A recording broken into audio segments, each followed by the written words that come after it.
আপনারা জানেন আল্লাহর হাবিব সাল্লাল্লাহু আলাইহি ওয়াসাল্লাম যখন মায়ের পেটে, তখনই তার পিতা দুনিয়া থেকে ইন্তেকাল করেছেন।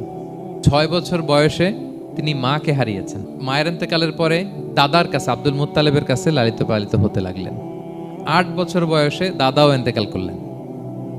8 বছর বয়স থেকে আল্লাহর হাবিব সাল্লাল্লাহু আলাইহি ওয়াসাল্লাম চাচার কাছে এতিম অবস্থায় লালিত পালিত হতে লাগলেন। এবং আবু তালেব এত ভালোবাসতো, ঈমান আনে নাই, শেষ পর্যন্ত ঈমান আনেনি, শিরকের উপর ইন্তেকাল করেছে। কিন্তু আল্লাহর হাবিব সাল্লাল্লাহু আলাইহি ওয়াসাল্লামকে এত ভালোবেসেছেন, বাবার যে কি মানে পিতৃ স্নেহের যে কি মায়া, এটা বুঝতে দেন নাই কখনো, এটার অভাব কখনো তিনি টের পান নাই। ওনার যে বাবা নাই, আবু তালেবের কারণে এতটা ভালোবেসেছেন, এতটা ভালোবেসেছেন।